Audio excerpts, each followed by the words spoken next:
Okay, let's dive right into this explainer. Think about, every New Year's resolution you've ever set. The ones that enthusiastically kick off in January only to just completely fizzle out by mid-February. I mean, we've all been there, right? Standing in an empty gym in March, looking around, wondering what on earth happened to all that drive. Well, today we're going to fundamentally shift how we approach our personal growth. We are ditching the exhausting hype of goal setting and replacing it with the absolute, rock-solid reliability of systems. Because look, here's the harsh reality. If your progress depends on how motivated you happen to feel when you wake up, you're going to keep starting over forever. So how many times have you actually said to yourself, okay, this time I'm really going to stick with it? We all know that painful, super familiar cycle. You start out so strong, you go out, buy the fancy new gear, you download 3 different tracking apps, and you're just incredibly pumped about hitting this massive new milestone. But then, week 3 hits. You fade out the second that initial excitement wears off and the daily grind sets in. Honestly, the truth is that most of us don't have a discipline problem at all. We have a system problem. So, to fix that, we're exploring a 5-part paradigm shift today. We'll cover the motivation trap, embracing the boring, patterns over pressure, shrinking it down, and finally, planning for the crash. All right, kicking things off with Section 1, the motivation trap. Basically, why we need to stop relying on how we feel. You see, goals are incredibly seductive. They rely on hype. They're shiny, they're exciting, but they're really only built for your absolute best days. You know the ones, those rare magical days when the sun is shining, your boss is actually happy, you got a full 8 hours of sleep, and you just feel totally unstoppable. But what happens on a random rainy Tuesday when you're completely exhausted and literally everything is going wrong? Well, that's exactly where systems come in. Systems run on rhythm. They're the blue-collar workers of success. They're built specifically to hold up on your absolute worst days. Because they run entirely on structure, you don't have to sit around waiting for lightning to strike or for inspiration to magically appear. You just put your head down and execute the next logical step. It's exactly like James Clear famously says, you don't rise to the level of your goals, you fall to the level of your habits. And the absolutely crucial takeaway here is that motivation is just a fleeting emotion, but your habits are your floor. When your patience is super thin, your body is tired, and you're just weighed down by the stress of the day, your foundational system is literally the only thing keeping you from collapsing. Think about it. If your habits shatter every single time you have a bad day, your entire life is basically built on sand. Which brings us right into Section 2, embrace the boring. Or as I like to call it, the actual foundation of freedom. Take a second and think about your own life right now. What boring task are you actively avoiding? Like, what quiet, repetitive action do you keep skipping? Maybe it's logging a workout, meticulously updating your monthly budget, or, let's be real, finally folding that giant mountain of clean laundry that's been sitting on the chair in the corner for, 3 days now? We avoid these things because they don't feel entertaining. We all want the epic movie montage of success, right? Not the quiet, unglamorous grind. We kind of treat these necessary tasks like optional extra credit. But the reality? Mastering the mundane is the actual, unshakable foundation of personal freedom. I mean, think about it. You don't need a heavy metal hype playlist or some screaming motivational speaker just to convince yourself to brush your teeth in the morning. It's totally normal. It has zero resistance, and it runs purely on autopilot. And guys, that is exactly how your growth habits need to operate. When you make a task as automatic as making your bed or packing your work bag the night before, you completely bypass that whole internal emotional debate. You don't argue with yourself, you just do it because, well, it's just what you do.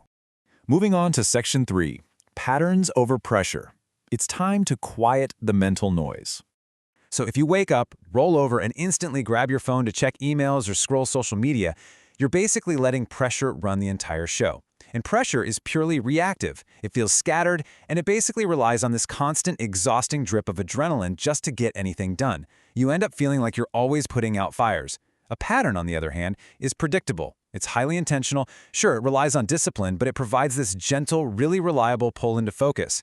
A pattern morning means your brain doesn't have to scramble in a panic to figure out what to do next. The path is already laid out for you.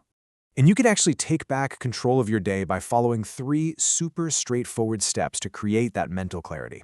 First off, write tasks down. Our brains are terrible office managers. Holding a to-do list in your head just creates this constant, annoying background hum of anxiety. So get it on paper. Second, time block your day. Don't just tell yourself, oh, I'll write eventually. Assign a specific block of time, say 9 a.m. to 10 a.m. It creates a formal contract with yourself. And critically, step 3, protect your attention.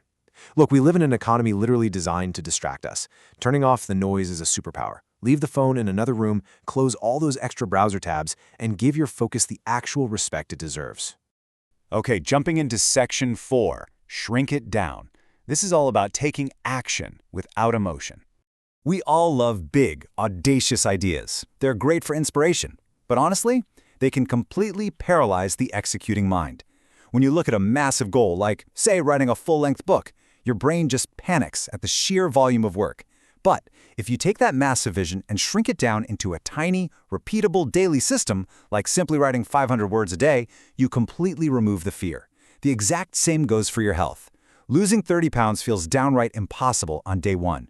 But walking for 30 minutes and eating just one clean meal today, that is entirely manageable.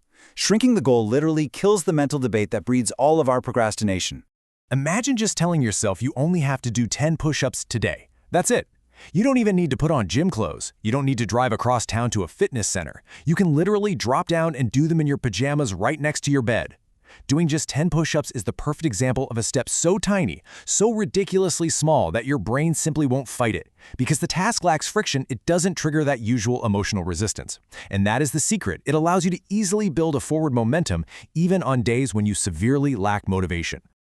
And that brings us to our final section, Section 5. Plan for the crash. Time to engineer your safety net.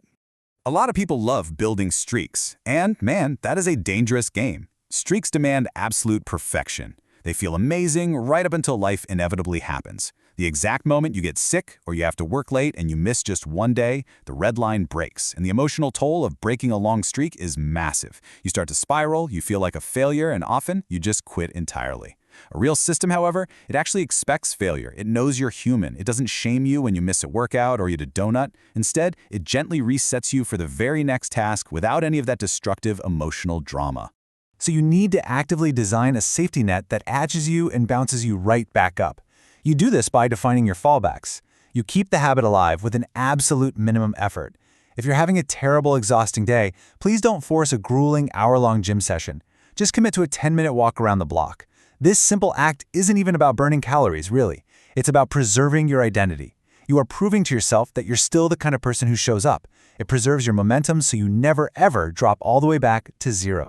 There's a great quote that says, "Your life will not change from what you plan to do. It will change from what you do again and again." When you follow a system on your absolute hardest days, you build something incredibly powerful. You rebuild trust with yourself. Think about it. We often break promises to ourselves way more than we do to anyone else, but a resilient system stops that cycle dead in its tracks. You transition from someone who just talks about grand sweeping plans at dinner parties to someone who quietly, reliably honors their own promises. Because the life you actually want is waiting patiently for you on the exact opposite side of what you choose to do daily. So, the ultimate question really remains. Are you going to spend tomorrow just wishing, hoping, and talking about the future? Or will you take one solid, repeatable action today to finally build it?